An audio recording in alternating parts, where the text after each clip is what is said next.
In an instant, Ingrid Betancourt went from an ambitious Colombian presidential hopeful to being kidnapped by rebels. Held captive for more than 6 long, grueling years, she was tortured and degraded until one day a daring rescue saved her life. Tonight, our Leslie Roberts with this exclusive interview. I was chained around the neck to a tree for 4 years. That was the punishment for trying to escape. This is Ingrid Betancourt, and this is what she was trying to escape from. A damp, disgusting cage where rebels were holding her and 14 other hostages deep in the Amazon jungle. We were forced to live on a mattress, and we had to sleep together in that very small space under a mosquito net, and we were not allowed to go out. So we were sitting on that space for months and months and months. That nightmare began on February 23, 2002. Ingrid was campaigning for president, determined to bring an end to the corruption and violence plaguing her homeland, Colombia. Colombia is, and especially at the time, very violent, a lot of corruption, and that's what I wanted to change. Ingrid was campaigning in a remote part of the jungle when, like a scene from a movie, rebels from the Revolutionary Armed Forces, known as FARC, ambushed her vehicle. The guys came, they had rifles, and they just ordered us to follow them.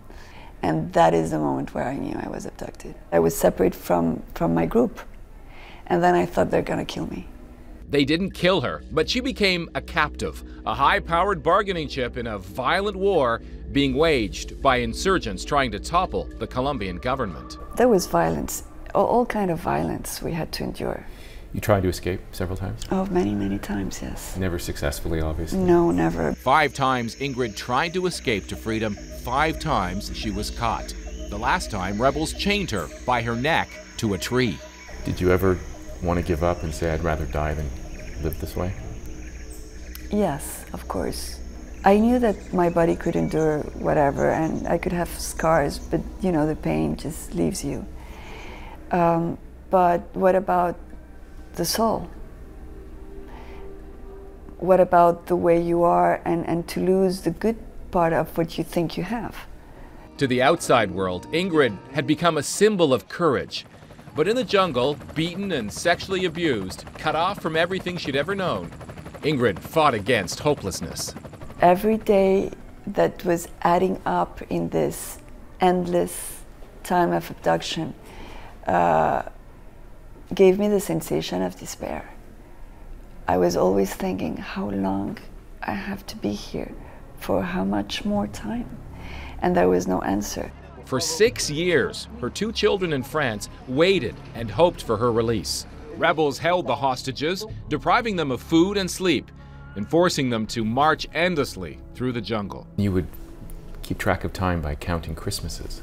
Yes, and the birthday of my children. Then, on July 2nd, 2008, a helicopter landed. The hostages were bound and forced aboard. It looked like the end. Nobody wanted to get into that helicopter. We were forced to get into the helicopter. We thought, now we're going to be deeper in the jungle. I mean, no way, we will never escape now. But what none of them knew is that this was escape. A military sting operation that fooled FARC guerrillas into handing them over. An almost unbelievable turn of events. The leader of the group, he had a white cap, and he took off his white cap and he shouted in a really loud voice. He said, "Somos el ejército de Colombia, están libres." Which means? It means we are the Colombian army, you are free. It was incredible. Ingrid came out of captivity to a hero's welcome, but another more personal struggle was about to begin. After so many years of bad news, it was difficult for me just to believe that it was going to, you know, that I was going to see my family. She did see her family, but the world she knew had been stripped away for more than 6 years, and everything, including her children, had changed. When I left, my daughter, Melanie, was 16. She was just beginning to be a woman. And my son Lorenzo was 13, and he was my baby.